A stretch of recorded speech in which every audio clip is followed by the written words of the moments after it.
Район капкасы булган Шәмәрдән авылы бу көннәрдә үзенең 110 еллыгын билгеләп үтте. Бу датага багышланган зур чара Шәмәрдән мәдәният йортында киң җәмәгатьчелек белән үтте. Әлфия Мөбәрәкова бу хакта тулырак сөйли. Һәр көн нинди дә булса зур тарихи датага бәйле. Шушы көннәрдә Шәмәрдәнлеләр үзләренең 110 еллыкларын билгеләп үттеләр. Шәмәрдән мәдәният йорты фойесына тарих битләренә кереп калган кибет, ашхана, мәктәп дәреслекләре, парты китаплар, элеккеге йорт күренешләре тасвирлаган күргәзмәләр ясалган. Аларның яныннан тыныч күңел белән генә китеп булмый. Ул менә нәкъ шушы өлкән буын кешеләренең тормыш көн күрешен тасвирлый. Шәмәрдәнгә 110 ел. Чагыштырмача, яшь саналган бу авыл күпне күргән, күпне кичергән. Башкалабыз Мәскәүне ерак Себер белән тоташтыручы поезд юлы салына башлагач, аңа да нигез салына.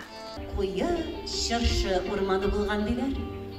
Әмма 1913 елда салына башлаган Мәскәү Сверлов тимер юлы нәкъ шушы урман эченнән үтәргә тиеш булган. Урманчылыкның 70-нче кварталына кергән әлеге урманны кисәргә дигән әмер булгач, күрше-тирә авыллардан кем аяклы, кем таяклы, кем бәби белән барысы да әлеге урман кисү эшенә алынган. Бик авыр хезмәт булган.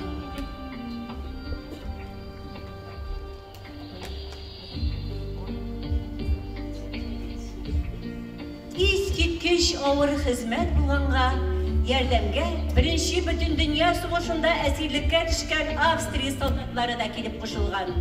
Меңәрләгән халыкның тырыш хезмәте нәтиҗәсендә 1916 елда биредән беренче поезд узган. Шундый кыенлыклар белән башланган эшнең соңгы нәтиҗәсе ул бүгенге Шәмәрдән. Елдан-ел үсә, матурая, яшәрә бара. Без бит үзебез тарих. Шәмәрдәндәге промышленность предприятиялары, ит кышчылык комбинаты, мех әйберләр фабрикасы, нефтепродукты, пиво заводы кебек эре предприятиялар төзелеп, күпме кеше эшле һәм ашлы булды анда.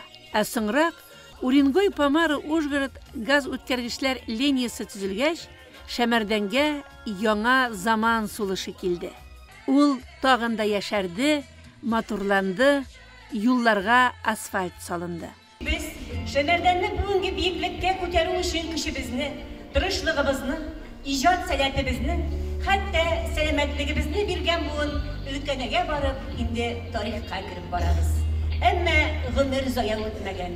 Килер буыннарга үрнәк булырдай никадәрле игелекле эшләр кылынган. Бала, оныклар күңеленә шәфкатьле уртаклары чәчелгән. Ә шуның бәрабәренә иңебезгә гомер һәм тормыш дигән олы багаж салына.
Шәмәрдән урта мәктәбе тарихы бик бай, бик саллы. Биредә зыялы педагоглар балаларга төпле белем биргән. Укучылар арасында бүгенге көндә профессорлар, академиклар бар. Гасыр яшьтәше Шәмәрдән мәктәбе укучыларының тормыш югын бик яшьли тарта башлавын чагылдырган видео язмаларны карап, бик хисләндек без ул кичтә.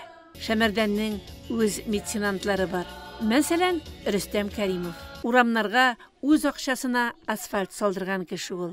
Хәзер инде элеккеге пычрак урамнарны сәхнәдә резин итек киеп, күлеп кенә сөйлибез. Бу тарихта калды. Өлкәннәрне дә бик зурладылар бәйрәмдә. Картлыгы, гомер күзле кояшлы тайфәбинең кадерле әни, дәвани, ак әби булып кызы тәрбиясендә гомер итә. Бүгенге матур тормышы өчен рәхмәт әйтергә дә онытмый. Әйдәгез, хөрмәтле тамашачылар, тагын бер кат Тайфа әбиебезгә озын гомер һәм бәхетле гомер күзәтергә. Гасыр шиген узган әбиебез үзе үк зур тарих. Тайфа әби бик күп гомерен ул мәктәп белән бергә бәйләгән. Күпме балаларны ут артыннан чиста пөхтәләткә әйдәгән. Нурси белә аның күзләреннән күпме күргән, күпме кичергән. Гасыр кичкән әбиләре белән горурлана бүген Шәмәрдән.